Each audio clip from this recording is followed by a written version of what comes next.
దేవునికి మహిమ కలుగును గాక. ఈ ఉదయకాల సమయమందు దేవుడు మన మధ్యలో ఉన్నాడు. ప్రభుని ఆరాధించే గొప్ప భాగ్యాన్ని ప్రభు మనకు కల్పించాడు. పరిశుద్ధ గ్రంథంలో నుండి ఒక వాక్యాన్ని మనము చదువుకుందాం. ప్రకటన గ్రంథము 3వ అధ్యాయము 10వ వచనం. చదవగలిగే వాళ్ళు కొంచెం త్వరగా చదివితే మంచిదని భావిస్తూ ఉన్నాను. మరలా చెప్తున్నాను, ప్రకటన గ్రంథము 3వ అధ్యాయము 10వ వచనం.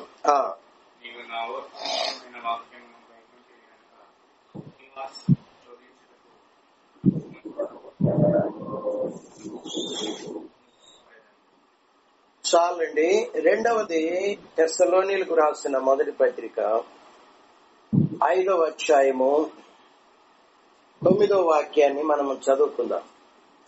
5వ అధ్యాయము 9వ వచనం.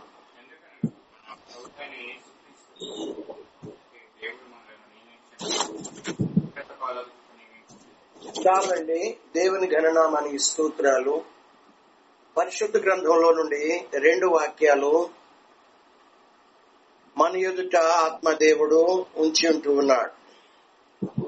7 ఏండ్ల శ్రమల కాలంలో జరిగే సంఘటనలను గూర్చి పరిశుద్ధులందరూ కూడా, అంటే సార్వత్రిక సంఘం తప్పకుండా అందులో ప్రవేశిస్తుంది అని, అందులో పొట్టేంటో గట్టి ధాన్యం ఏంటో ఆ కాలంలో దేవుడు తెలుస్తాడని ఆయన అంటున్నాడు. చేట నా చేతిలో ఉంది, నేను ధాన్యాన్ని దూర్పారబట్టబోతున్నాను, కాబట్టి అందులో గట్టి ధాన్యాన్ని పరలోకమని నా కొట్టులో చేరుస్తాను, పొట్టును ఆరని అగ్నితో నేను కాల్చివేస్తాను, అగ్నిగంధకాలతో మండే గుండంలో అని మత్తయి సువార్త 3వ అధ్యాయంలో ప్రభువారు ముందుగానే తెలియజేశారు.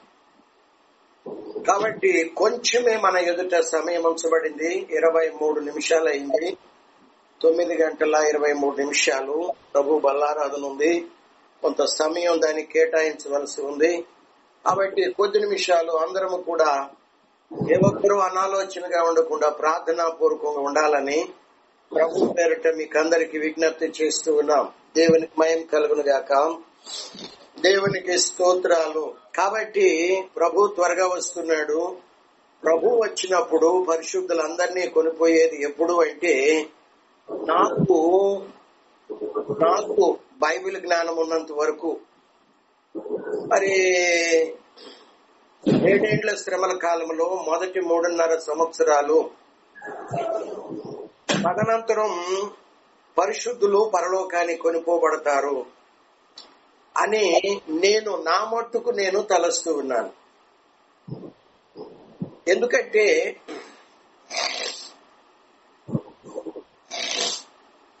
భూమి మీద ఉన్నటువంటి క్రైస్తవ సంఘాలన్నిటిలో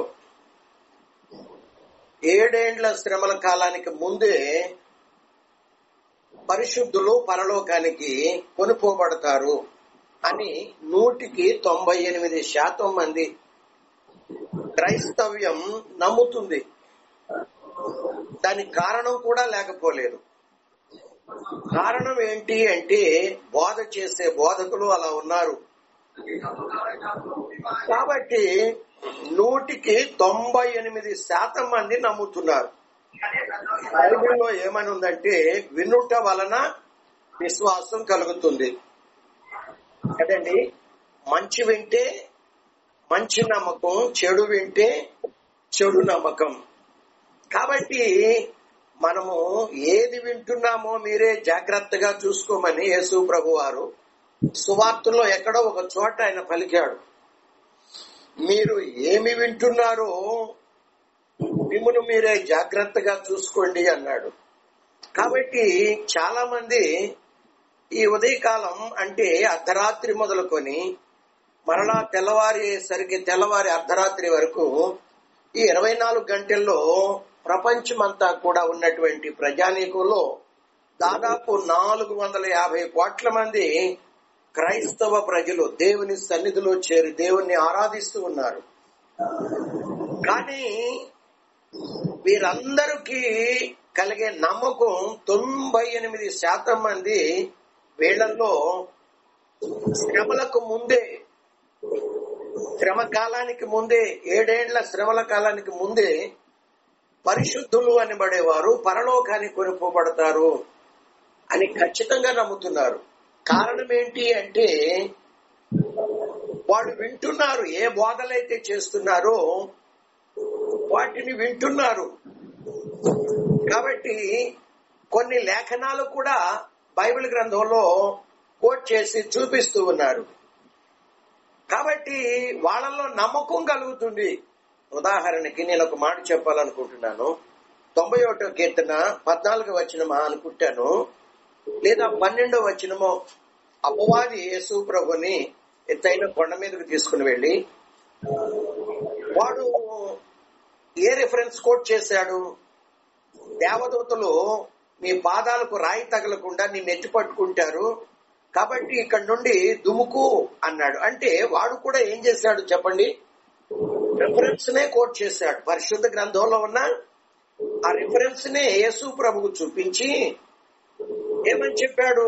నీ పాదాలకు రాయి తగలకుండా నిన్ను దేవదూతలు ఎత్తి పట్టుకుంటారయ్యా తమ చేతులతో, కాబట్టి దూకు, ఉంది కదా నిన్ను కాపాడతారని అని వాడు ఆ రిఫరెన్స్ కోట్ చేసినప్పుడు యేసు ప్రభు ఆ రిఫరెన్స్ ని బట్టి విశ్వాసం ఉంచలేదు.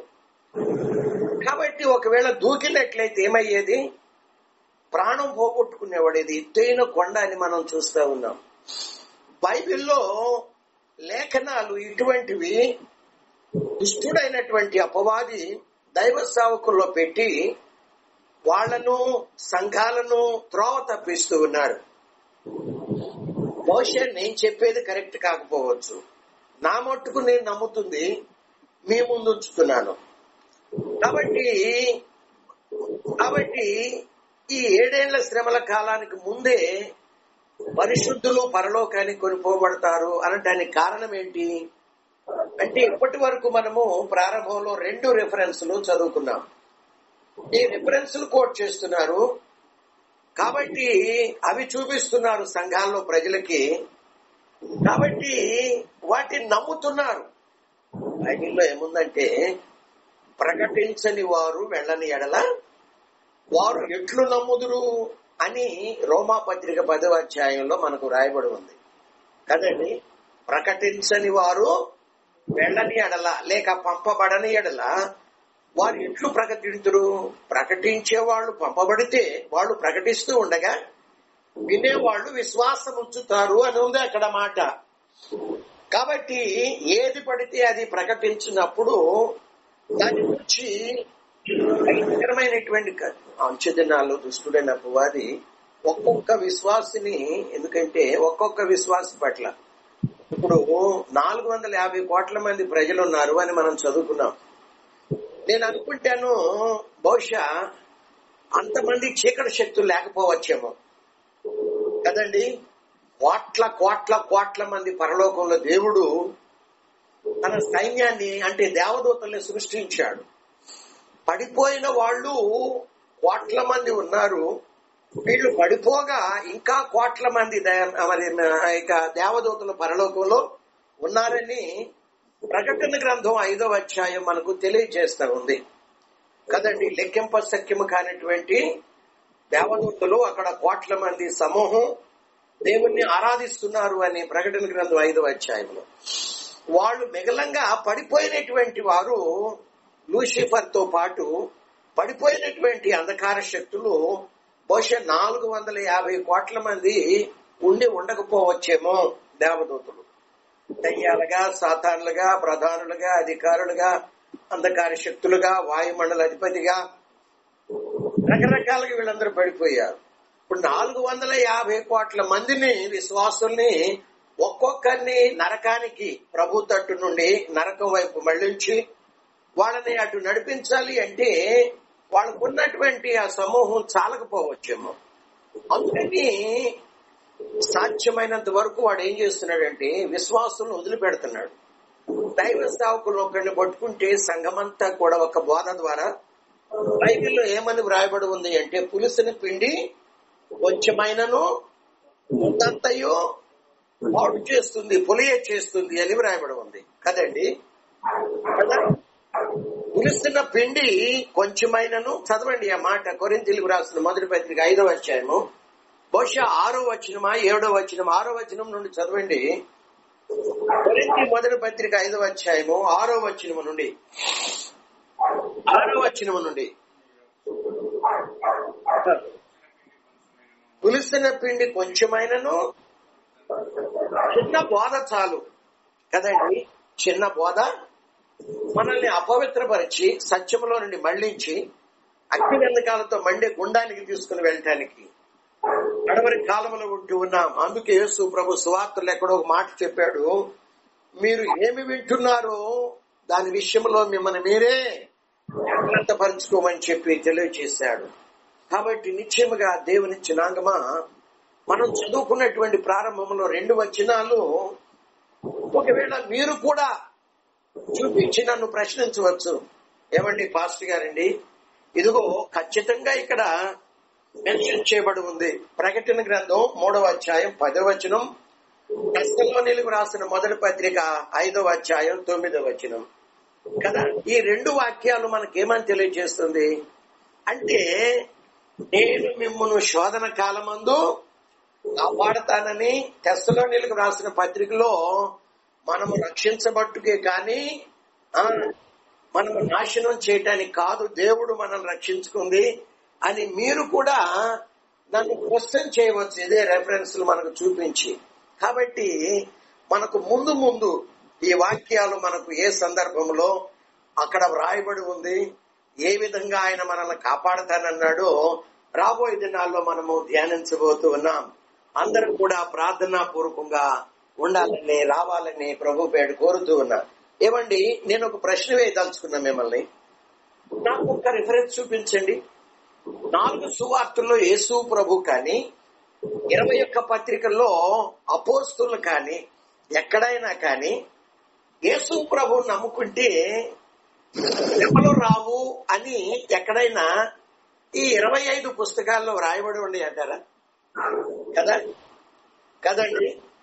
21, ఎందుకంటే మొత్తం క్రొత్త నిబంధన 27 పుస్తకాలు. 27 పుస్తకాలలో అపోస్తుల కార్యం రివర్ లాంటిది. సువార్తల్ని పత్రికల్ని కలపటానికి ఒక ఓవర్ బ్రిడ్జ్ లాంటిది అది. కాబట్టి ఒకవేళ దాన్ని కూడా కలుపుకుందాం, అది పత్రిక కిందకి రాదు. కాబట్టి 4 సువార్తలు, 21 పత్రికలు, మొత్తం 25 ప్లస్ ఈ యొక్క అపోస్తుల కార్యం, మొత్తం 26 పుస్తకాలలో ఎక్కడైనా కానీ యేసు ప్రభు కానీ, లేక దైవజనులైనటువంటి అపోస్తులు కానీ, క్రైస్తవుడైనటువంటి వాడికి యేసు ప్రభు నమ్ముకుంటే ఎక్కడా కూడా శ్రమలు రావు అని ఒక్క రిఫరెన్స్ అయినా నాకు చూపించండి. దేవునికి మహిమ కలుగునుగాక. బైబిల్లో యేసు ప్రభు ఏమన్నాడంటే, త్వరగా చదవండి. యోహాను సువార్త 16వ అధ్యాయం 33వ వచనములో, యోహాను సువార్త 16వ అధ్యాయము 33వ వచనములో ఏమని ఆయన తెలియజేశాడు అంటే, ఆయన అంటున్నాడు, నా యందు మీకు సమాధానం కలుగునుగా కానీ చెప్తూనే ఆయన ఏమంటున్నాడు, లోకంలో మీకేమొస్తాయి? యేసు ప్రభుని నమ్ముకుంటే ఏమొస్తాయి చెప్పండి? యేసు ప్రభుని నమ్ముకుంటే ఏమొస్తాయి? డబ్బులు వస్తాయని ఉందా? వెండి బంగారాలు వస్తాయని ఉందా? లేకుంటే 10 20 కార్లు వస్తాయని ఉందా? ఏముంది? యేసు ప్రభు అంటున్నాడు. ఇది ఏ అపోస్తుల్లో, లేకుంటే ఏ శిష్యులో, లేకుంటే ఇతరత్ర ఏ దైవచనులో చెప్తే సరే పోనీలే అనుకోవచ్చు. ఈ మాట ఎవరు చెప్తున్నారు? స్వయానా యేసు ప్రభులు వారే మాట్లాడుతున్నారు. ఏమని? నన్ను నమ్ముకుంటే లోకంలో మీకేమొస్తాయి?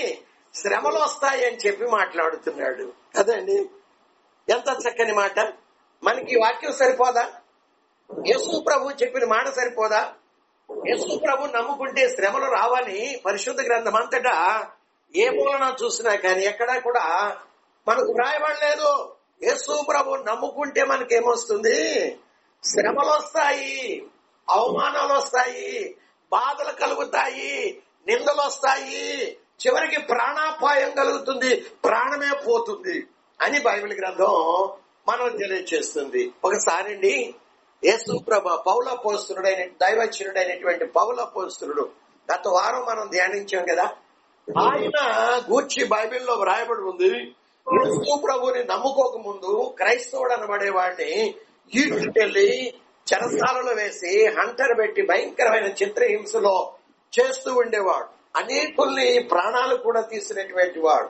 అటువంటి వాడు దమస్కు గవిని దగ్గర ఆ గేటు దగ్గర ఆయన ప్రభు యొక్క దర్శనం కలిగి ప్రభు చేత పట్టబడి ఆయన నాట నుండి భయంకరమైనటువంటి శ్రమలు అనుభవిస్తూ ఉన్నాడు. యేసు ప్రభు నమ్ముకున్నందుకు, యేసు ప్రభు యొక్క బోధలు చేస్తున్నందుకు, యేసు ప్రభు యొక్క కార్యాలు చేస్తున్నందుకు ఒకానొక సందర్భంలో ఆయన ఏం చేశారు అంటే పట్టణము వెలుపటికి ఇచ్చారు. అక్కడ రాళ్లతో కొట్టారు. రాళ్లతో కొట్టి వాడు చచ్చాడు అని అక్కడ విడిచిపెట్టి వెళ్ళిపోయాడు. వెళ్ళిపోయిన తర్వాత ఆయన స్పృహలోకి వచ్చాడు. స్పృహలోకి వచ్చి మరలా తిరిగి ఈకొనియా, లుస్త్రా ఆ ప్రాంతం కూడా ప్రయాణం చేసుకుంటూ ఒకానొక స్థలంలోకి వెళ్లి అక్కడ సంఘ ప్రజలతో, సంఘ బిడ్డలతో, యేసు ప్రభు నమ్ముకున్నటువంటి దేవుని ప్రజలైనటువంటి ఆ సంఘస్థులతో ఆయన ఏమాటని పలుకుతున్నాడు చదవండి. ఆయన ఏమని అంటున్నాడంటే అపోస్తల కార్యం 14వ అధ్యాయము 22వ వాక్యములో మనము చదువుకుంటే, అపోస్తలుల కార్యం 14వ అధ్యాయము 22వ వచనం. త్వరగా అండి. అపోస్తలుల కార్యం 14వ అధ్యాయము 22వ వచనములో మనము చదువుకుంటే, ఆ శిష్యుల మనస్సులను దృఢపరిచి, ఎందుకని శిష్యుల మనస్సులను దృఢపరిచాడు?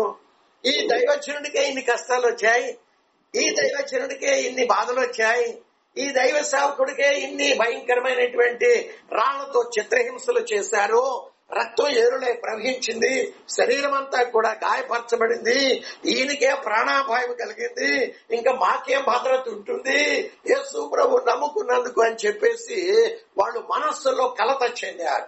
ఆ సంఘస్థులు, సంఘ బిడ్డలు మనస్సులో కొంచెం సందేహంతో వాళ్ళు అటు ఇటు విశ్వాసముందు కదిల్చబడుతూ ఉంటూ ఉండగా ఈ సత్యాన్ని దైవజనుడైనటువంటి పౌలు గారు ఎరిగి ఏం చేస్తా ఉన్నాడు చెప్పండి. ఆ సంఘస్థుల దగ్గరికి వెళ్లి ఏమంటున్నాడంటే ఆ సంఘ బిడ్డల యొక్క మనస్సులను దృఢపరిచి ఏమంటున్నాడు చదవండి. విశ్వాసమందు మీరు కలత చెందొద్దు, విశ్వాసమందు మీరు చెదిరిపోవద్దు, విశ్వాసమందు మీరు అస్థిరులుగా ఉండవద్దు. మనలను పిలిచిన దేవుడు నమ్మదగిన వాడు, మనకు రాజ్యాన్ని ఇస్తానని, మనకు పరలోక రాజ్యాన్ని ఇస్తానని, మనకు మహిమనిస్తానని వాగ్దానం చేస్తున్నటువంటి దేవుడు అక్కడికి మనల్ని నడిపిస్తున్నాడు. కాబట్టి మనము అక్కడికి చేరాలంటే మనకు మధ్యలో ఏముంటాయి? ఐగుప్తు నుండి విడిపించిన దేవుడు మధ్యలో ఏముంటుంది? అరణ్యం ఉంటుంది కదండి. మోషే ఏం చెప్పాడు చెప్పండి.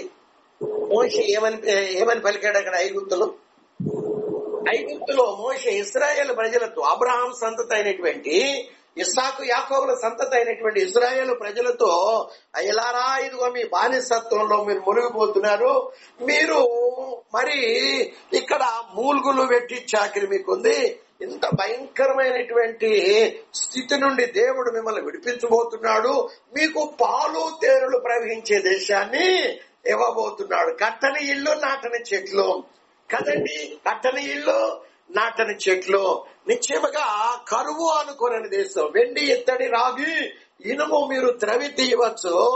ఎందుకంటే అది లోయలు కలిగినటువంటి ప్రాంతము, అది మెట్ట భూమి కాదు, అది చెప్పండి ఎప్పుడు నీరు పారే దేశం. కాబట్టి అక్కడ మీకు ధాన్యం ఎప్పుడు పండుతుంది, ఎవలు, గోధుమలు, అంజీరాలు అన్ని పండుతూ ఉంటాయి.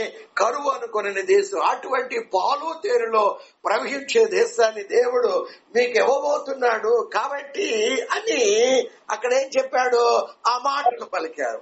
వాళ్ళు ఏమనుకున్నారు, నిజమే కాబోలు అని చాలా సంతోషించి ఇక్కడ నుండి విడిపించి పాలు తేనెలు ప్రవహించే దేశాన్ని ఇవ్వబోతున్న దేవుణ్ణి ఉన్న చోటనే నిలబడి దేవుని స్తుతించారు. కానీ ఎప్పుడైతే గొర్రె పిల్ల రక్తం క్రింద నుండి వాళ్ళు విమోచించబడి బయటకు వచ్చారో ఇక అడ్డంకులు మొదలయ్యాయి. ఏం మొదలైంది చెప్పండి? ఎర్ర సముద్రం అడ్డంగా వచ్చింది కదండి. వెనక నుండి చూడబోతేనేమో ముందుకు దాటి వెళ్లాలంటే ఎర్ర సముద్రం. ధైర్యం చేయలేకపోయారు, మునిగి చనిపోతామని. వెనక నుండి చూడబోతే ఫరో సైన్యం కదా. అక్కడి నుండి రక్షించిన దేవుడు చేదైనటువంటి అనుభవంలోని కింద నడిపించాడు. ఏంటి చేదైన అనుభవం? సముద్రం నిండా నీళ్లే, కానీ సముద్రం ప్రాయలుగా చేసి ఆరిన నేల కూడా నడిపించిన దేవుడు చివరికి సముద్రం నుండి బయటికి రాగానే ఆయన వాటికి త్రాగటానికి నీళ్లు లేకపోయింది. మారా అనే స్థలానికి వచ్చేశారు. చేదైనటువంటి అనుభవంలో గుండా వాడు ప్రయాణం చేయటానికి దేవుడు అనుమతి ఇచ్చాడు. అక్కడ సనుగుళ్ళు మొదలయ్యాయి. దేవుడు వాళ్ళని పరీక్షించడానికి అటువంటి సన్నివేశాన్ని ఏర్పాటు చేసినప్పుడు అందుట్లో వాళ్ళు ఫెయిల్ అయిపోయారు. దేవుని బిడ్డలారా, యేసు ప్రభువు నమ్ముకుంటే ఈనాడు చాలా మంది బోధనలు చేస్తున్నారు. మీకు డబ్బులు వచ్చేస్తాయి, మీరు ధనవంతులు అయిపోతారు, మీకు అనేకమైన గృహాలు వస్తాయి, మీ జీవితం అంతా సుఖవంతంగా ఉంటుంది అని బోధిస్తా ఉన్నారు. కానీ ఈనాడు దైవ సేవకులు ఎంత మంది అండి, ఎన్ని కుటుంబాలు యేసు ప్రభువు నమ్ముకున్నటువంటి దేవుని బిడ్డలైన విశ్వాసులు సంఘాలలో కూడా రహస్యమైన జీవితాన్ని గడుపుతున్నారు. మన భారతదేశంలోనే కాదు, ఆఫ్రికన్ కంట్రీస్ కి వెళ్ళండి, చైనా కంట్రీకి వెళ్ళండి, ఇదిగో అనేకమైనటువంటి రష్యా దేశంలోకి వెళ్ళండి, వాళ్ళకి తినటానికి లేదు. భయంకరమైనటువంటి వాళ్ళు అండర్ గ్రౌండ్ లోకి వెళ్లి యేసు ప్రభువుని రహస్యంగా ఆరాధించుకుంటుంటే మిలిటరీ వాళ్ళు అనేకమైన గుహల్లో చేరి అండర్ గ్రౌండ్ లోకి చేరి వాళ్ళని బయటకు తీసుకుని ఈ మధ్యనే వార్తల్లో చూసాం. ఆఫ్రికన్ కంట్రీలో నైజీరియాలో ఇదిగో అనేక మందిని మిలిటరీ వాళ్ళు ఏం చేస్తారంటే మైదానంలోకి తీసుకుని వచ్చారు. మైదానంలోకి తీసుకుని వచ్చి మోకాళ్ల మీద ఉంచి 2 చేతులు వెనక్కి విరిచి కట్టి మోకాళ్ల మీద 2 కాళ్ళు కట్టివేసి వాళ్ళని ఆ రీతిగా ఏం చేశారు అంటే వాళ్ళ గుండెల్లో గుండా పేల్చేసేసారు. వాళ్ళ భార్యల్ని, వాళ్ళ పిల్లల్ని, భర్తల్ని, అనేక మందిని వరుస పెట్టి కొన్ని వందల మందిని వాళ్ళని పిస్టల్ పెట్టి పేల్చి వేసినట్లు మనం చూస్తా ఉన్నాం. కొన్ని దేశాలు ఎలా ఉంటుంది అంటే చర్మాన్ని ఒలిచారంటే అది ఇంకా ఘోరమైనటువంటి పరిస్థితి. ఎందుకు చెప్తున్నానంటే పిస్టల్ పెట్టి పేల్చేస్తే క్షణంలో ప్రాణం పోతుంది, అది చాలా వరకు బెటరే. కానీ గొర్రె చర్మాన్ని వలిచినట్లు ఈనాడు కొన్ని దేశాల్లో యేసు ప్రభు నమ్ముకున్నందుకు వారు చర్మాన్ని పట్టి వలుస్తుంటే బ్రతికుండగానే వాళ్ళ ప్రాణం ఎంత భయంకరంగా ఉంటుందో మీరు చెప్పండి. చిన్న సూది గుచ్చుకుంటేనే ఆ బాధ చెప్పనలవి కాలేటువంటిది. కానీ ఇటువంటి చర్మాన్ని వలుస్తూ ఉంటే నా బైబిల్ గ్రంథం ఈనాడే చెప్తుంది, ఈనాడు కాదు ఆనాడు కూడా ఆదిమ సంఘ కాలంలో కూడా ఇటువంటి సన్నివేశాలు జరిగాయని ఒక్క మాట చదవండి దయచేసి.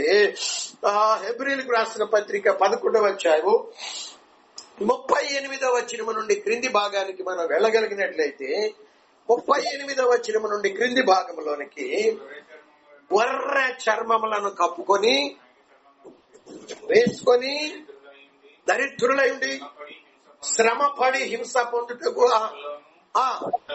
అరణ్యములోను, అడవుల్లోను, కొండల్లోను, గుహల్లోను, సొరంగాల్లో వాడు తాక్కుంటున్నారటండి. మేము బ్రతకాలి, మేము యేసు ప్రభువుని ఆరాధించాలి. వాళ్ళ ప్రాణాల మీద తీపి కలిగి కాదు వాడు పారిపోయింది. యేసు ప్రభు కొరకు హతసాక్షులు కావటానికి ఆనాటి ఆదిమ సంఘం తహతహలాడింది. యేసయ్య మా కోసం ఎంత చిత్రహింసలు పెట్టబడ్డాడు, యేసయ్య మా కోసం ఎన్ని భయంకరమైనటువంటి యాత్రలు అనుభవించాడు. కాబట్టి ఆయన కొరకు మాకు ఈ ధన్యత దొరకబోతుంది. కాబట్టి మేము ఇంకా బ్రతకాలి. మేము ఎందు కొరకు బ్రతకాలి? మా కోసం మేము బ్రతకటం కాదు. మేము ఎవరి కోసం బ్రతకాలంటే దేవుడు మమ్మల్ని సృష్టించుకున్నాను. ఇదిగో దేవుడు ఆయన మా కోసం రక్తం చిందించి ప్రాణం పెట్టినందుకు మేము కూడా కొంతవరకు దేవుణ్ణి ఆరాధించాలి. మా జీవితం మూలంగా దేవుని నామం ఘనపరచబడాలి, అందుకొరకే మేము బ్రతకాలి అని చెప్పి ఆనాటి సంఘస్థులు ప్రభు కొరకు జీవిస్తూ వచ్చారు. దేవునిచ్చిన ఆనాటి క్రైస్తవ సంఘాన్ని గుర్రాలకు కట్టి ఈడ్చుకొని పోయారు. శరీరం అంతా కూడా చర్మం కండరాలు ఉడికి వండ పేటలకు తీసుకుని వెళ్ళి అక్కడి నుండి కింద పడిదోశారు. మేకులు, సూదులు కాళ్ళకి, చేతులకి, శరీరం అంతా కూర్చేవారు. పైన చెట్లకు కట్టి ప్రేలాడు తీస్తూ గాల్లో క్రింద నుండి మంట పెడుతుంటే ఎంత నరకయాతన అనుభవించారు. యేసు ప్రభు చెప్తున్నాడు, లోకములో మీకు శ్రమ కలుగుతుంది, ఆయనను ధైర్యం తెచ్చుకోండి, నేను లోకాన్ని జయించి ఉన్నానని మనందరి యేసు ప్రభులు వారు పలుకుతున్నాడు. ప్రభు దేవుని బిడ్డలారా, నిజంగా యేసు ప్రభు ఈ కడవరి సంఘానికి ఎందుకు శ్రమలను అనుమతించబోతున్నాడు, ఎందుకు శ్రమల గుండా సంఘాన్ని ఆయన నడిపించబోతున్నాడు అని మనం చూసినట్లయితే, సంఘం అగ్ని వంటి మహాశ్రమల గుండా వెళుతూ ఉన్నప్పుడు సంఘం ప్యూరిఫై చేయబడుతుంది. సంఘము అసలైన క్రైస్తవులు ఎవరో తేల్చబడుతుంది. పొట్టు ధాన్యం అంతా కూడా పక్కకి తేలిపోతుంది. ఎందుకు శ్రమలకుండా ఆయన రాబోయే దినాల్లో అనుమతించబోతున్నాడు, నడిపించబోతున్నాడు అంటే, సంఘములో ఏదైనా ఇంకా ఉంటే భ్రష్టత్వము తొలగించి అసలు సిసలైనటువంటి పరిశుద్ధుల్ని ఆయన కొనుక్కోవటానికి రాబోయే. ఉదాహరణకి ఒక చిన్న సన్నివేశం మీకు చెప్పాలని ఆత్మదేవుడు మనందరికీ తెలియజేస్తున్నాడు. ఏంటి అది అంటే, వేలాది మంది కన్యకలను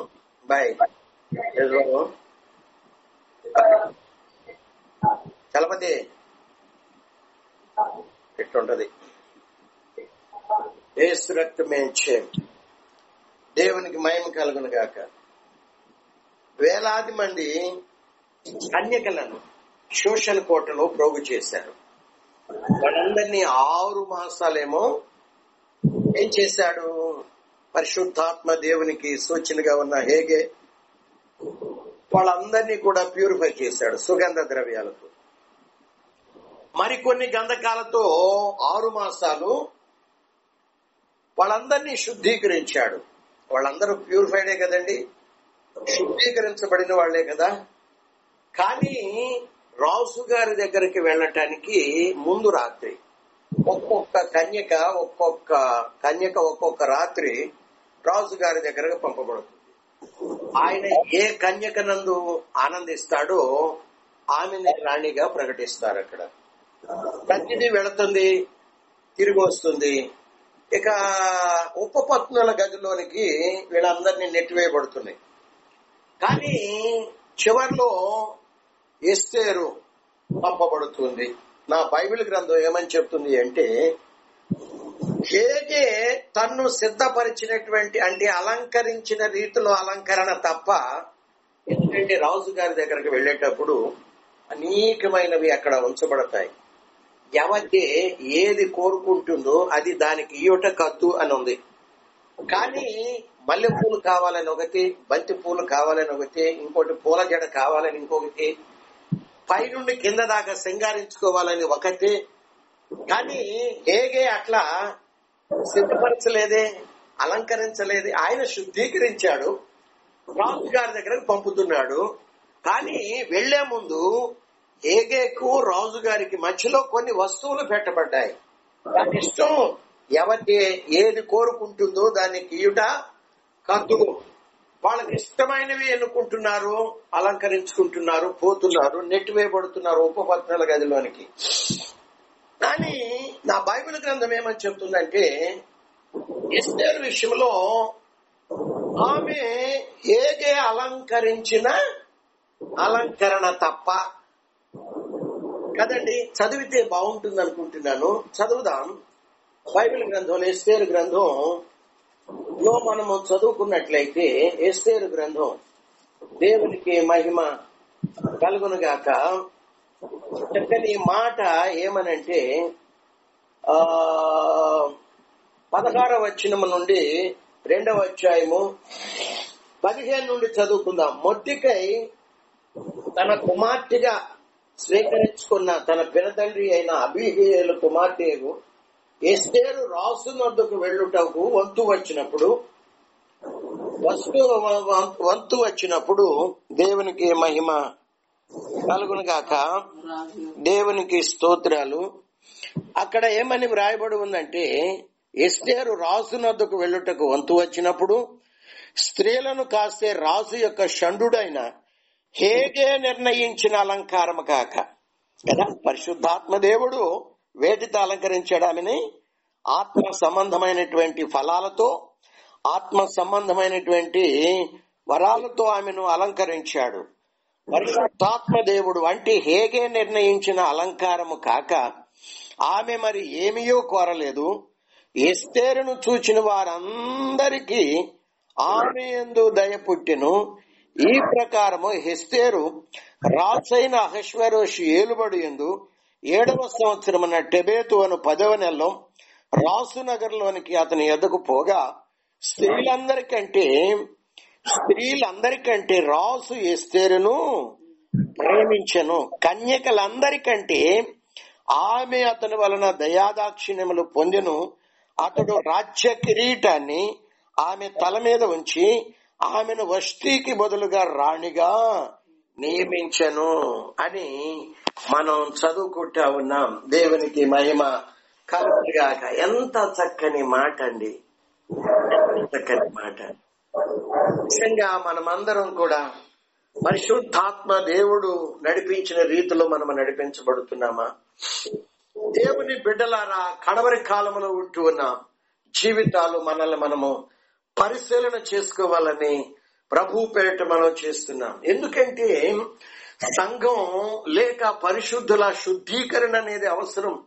ఎవరిని పడితే వాళ్ళని పరలోకాన్ని కొనిపోవటానికి మనం నమ్ముకున్న దేవుడు అపవిత్రుడు కాదు, కళంకము కలిగినటువంటి వాడు కాదు. ఆయన పరిశుద్ధుడైన దేవుడు. మనం ఎఫెసీ పత్రికలోను కొలస్సీ పత్రికలో మనం చదువుకుంటే ఆయన నిష్కళంకుడు. ఆయన ఎవరి కోసం ప్రేమించి ఆయన తన రక్తాన్ని కాల్చి ప్రాణం పెట్టాడు అంటే నిష్కళంకమైనది గాను పరిశుద్ధమైన దానిగాను దాన్ని తన ఎదుట నిలవబెట్టుకోవాలని దాన్ని ప్రేమించి దానికోసం ప్రాణం పెట్టాడు. కాబట్టి ఆయన ఎవరిని కొనుక్కోవాలని ఆకాంక్షిస్తున్నాడు అంటే కొంచెం అటు ఇటుగా ఉండేవాళ్ళని కాదు కదండి.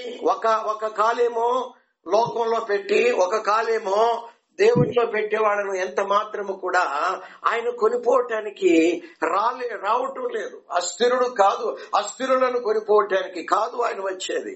కాబట్టి నిశ్చయముగా జీవితాన్ని పరిశీలన చేసుకుందాం. జీవితాన్ని మనమందరము కూడా పరిశీలన చేసుకుందాం. ఎందుకంటే ఆయన కళంకం లేనివాడు, ఆయన పరిశుద్ధుడు, ఆయన నిందలు లేనివాడు, నిందారహితుడు. దేవునికి మహిమ కలుగునుగాక. తలలు వంచుదాం అందరము కూడాను. దేవుని సన్నిధానంలో కూడి వచ్చినటువంటి మనమందరము మనము ఆత్మదేవునికి సమర్పించుకుందాం. ఆత్మదేవునికి సమర్పించుకుందాం. నిశ్చయముగా సంఘము లేక పరిశుద్ధులు అనబడేవారు ఎలా ఉండాలని దేవుడు ఆకాంక్షిస్తున్నాడు చెప్పండి. వేయబడిన బంగారం, వేయబడినటువంటి బంగారము 7 మార్లు మోసలో ఆ బంగారాన్ని కరగబెట్టి తీసిన పవిత్రము వంటిదిగా ఉండాలని దేవుడు ఈ ఉదయ కాలం కోరుకుంటూ ఉండగా, అట్టి గుంపులో అట్టి పరిశుద్ధుల సంఘములో నీవు నేను ఉండాలని దేవుడు ఆకాంక్షిస్తూ ఉండగా మనల్ని మనం ప్రభువుకు సమర్పించుకుందాం. సంఘానికి శ్రమలు రావు అని పరిశుద్ధ గ్రంథం ఎక్కడా కూడా తెలియచేయలేదు. దేవుని పిల్లలు, నిజమైనటువంటి పరిశుద్ధులు వేయబడతారు. ఆనాడు వాళ్ళల్లో ఉన్న మొస్తంతా తొలగించబడుతుంది. ప్రభు కొరకు హతసాక్షులుగా మార్చబడతారు. ప్రభు కొరకు తమ ప్రాణాలని లెక్క చేయరు. అలాంటి వారిని ఆయన కొనిపోతాడు. కాబట్టి మన జీవితాలు ప్రభు సన్నిధానములో పరిశీలన చేసుకుంటూ, అవును ప్రభువా, దేవా, నేను పుట్టమ వేయబడినటువంటి బంగారము వలె నేను ఉండాలని కోరుకుంటున్నాను. అయ్యా దేవా, నన్ను కరుణించు నాయన. నీ పరిశుద్ధమైనటువంటి ఆ గుంపులో నేను ఉండాలనుకుంటున్నాను. శ్రమలో నన్ను శుద్ధీకరిస్తుందని దేవాని వాక్యం ద్వారా తెలియచేసినందుకు వందనాలు. శ్రమలు అనే పుటం ద్వారా నన్ను శుద్ధీకరణ చేయబోతున్న దేవా, ఆ శ్రమంలో నేను పడిపోకుండా, శ్రమంలో నేను కోల్పోకుండా, శ్రమంలో నేను అస్థిరుడిగా ఉండకుండా, శ్రమంలో నేను దేవుని కొరకు ప్రాణం సైతం అర్పించే ఆ కృప నాకు దయచేయమని ప్రభు సన్నిధానములో మనము ప్రభువుకు అప్పగించుకుందాం. Praise the Lord. Hallelujah, hallelujah.